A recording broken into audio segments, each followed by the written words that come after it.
Jadi yang kedua, kalau yang verbal, dia bisa mengucapkan 2 atau 3 kata dalam satu kalimat. Karena kalau satu kata pun sebenarnya nggak apa-apa. Asal kata yang dikatakan adalah kata-kata keyword-nya. Keyword itu kata-kata kuncinya, ya.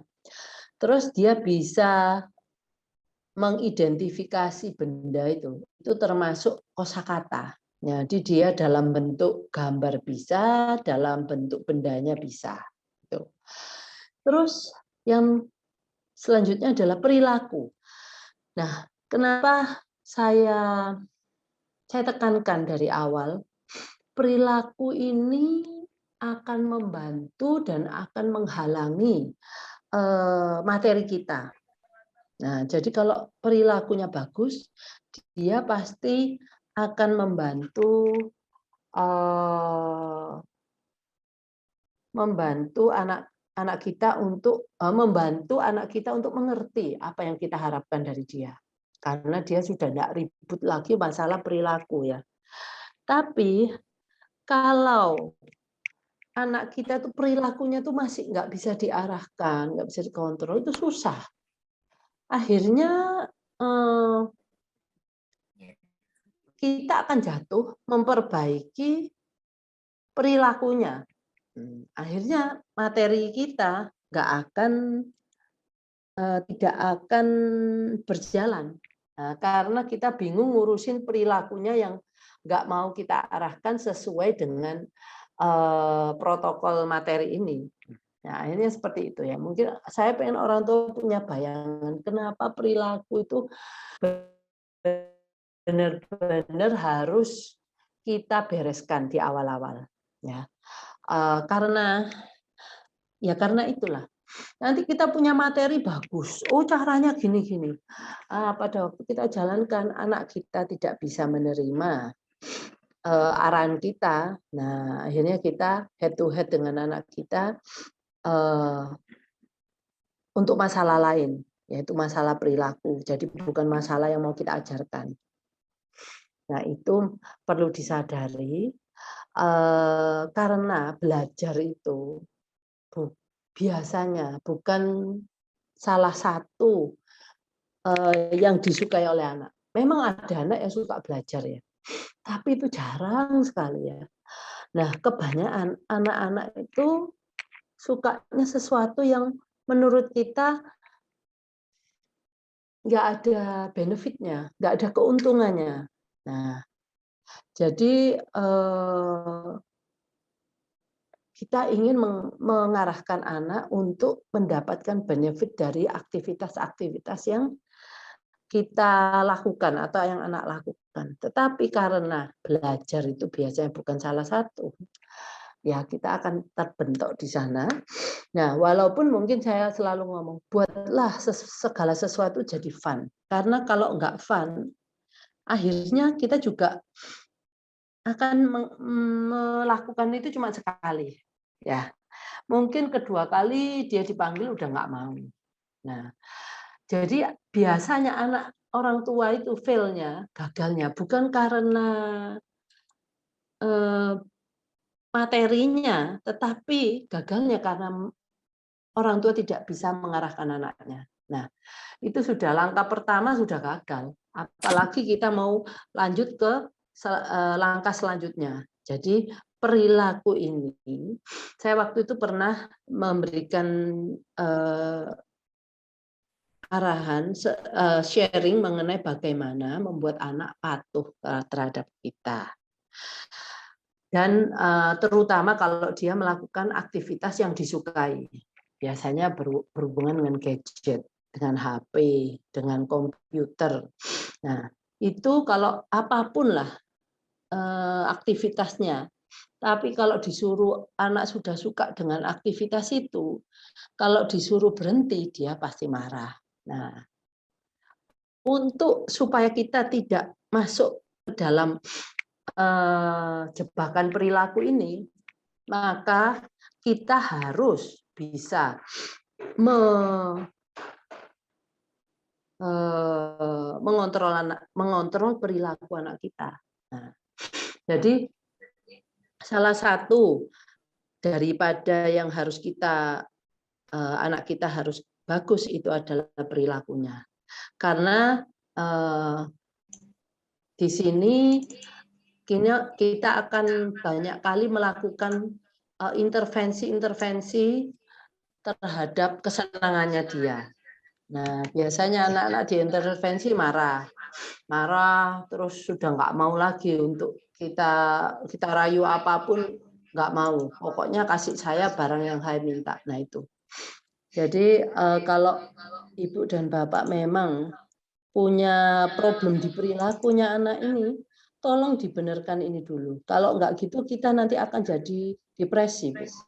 Jadi akhirnya gini, ibu akan ngomong sama saya, Bu, saya tidak berhasil mengajar anak saya. Nah itu suatu kata besar. Nah, nggak berhasilnya gimana? Gitu ya. Jadi kalau ibu sudah mengetahui, iya karena perilaku anak saya masih belum benar. Nah itu jauh lebih kita perkecil lagi.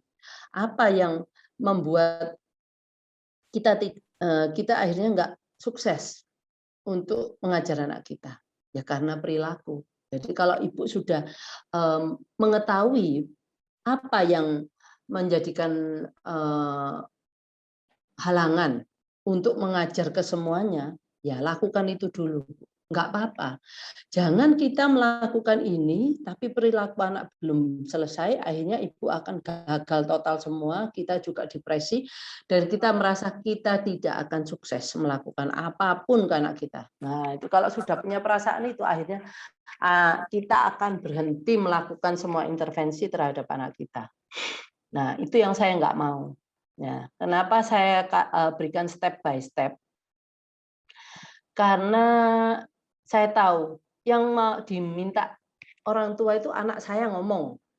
Dan saya juga tahu untuk mengajarkan anak kita untuk ngomong, kita butuh beberapa tools ya yang harus ada di tangan kita dan ada kemampuan yang harus kita di anak kita.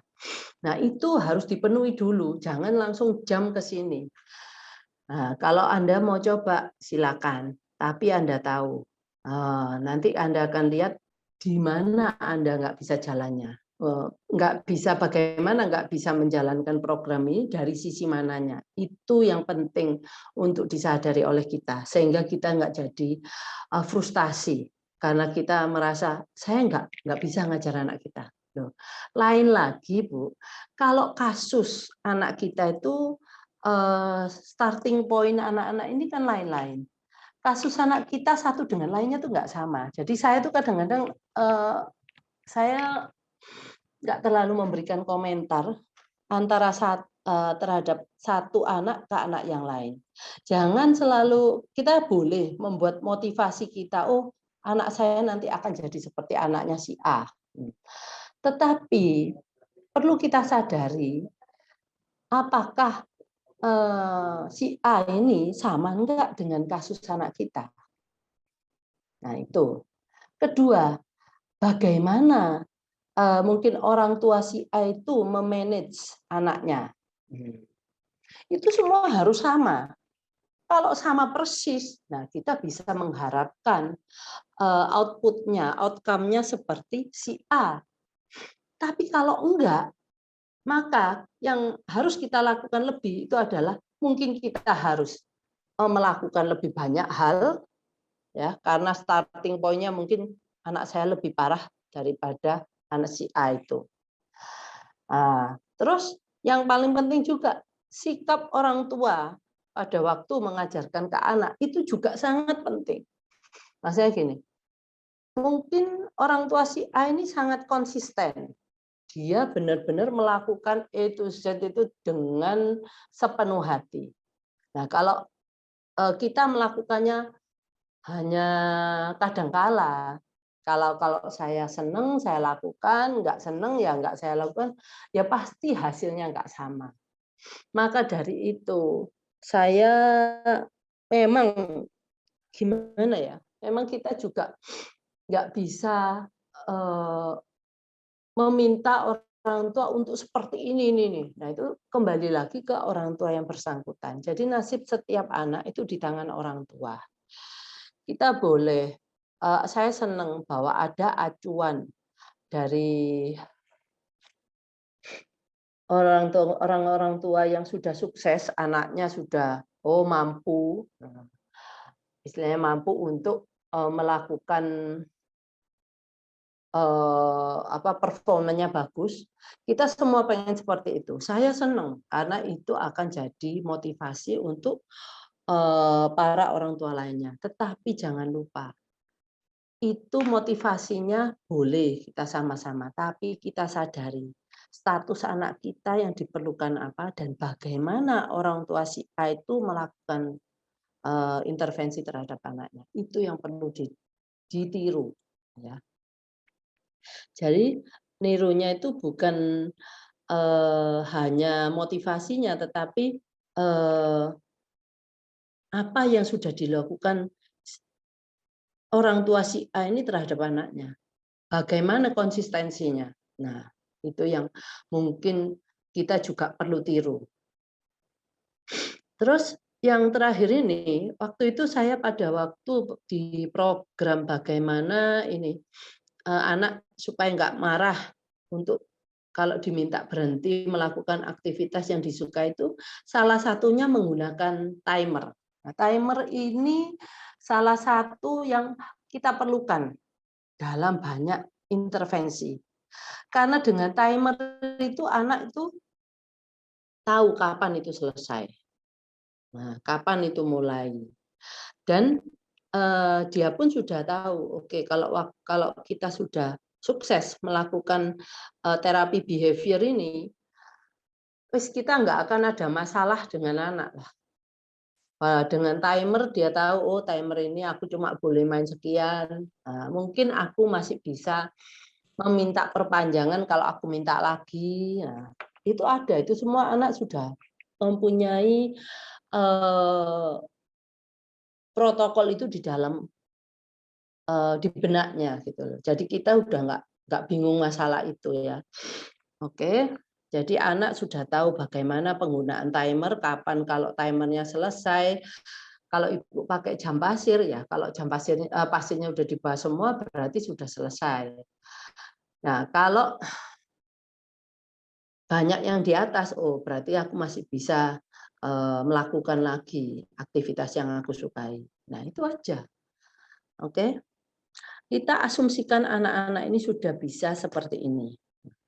Dia bisa ngomong 1 sampai 3 kata lah, nggak apa-apa 1 kata juga nggak apa-apa. Kalau nggak bisa ngomong, berarti dia punya kosakata dalam bentuk gambar-gambar itu. Dia tahu, oh gambar ini adalah bendanya ini. Nah, itu nanti yang akan kita lakukan di sini.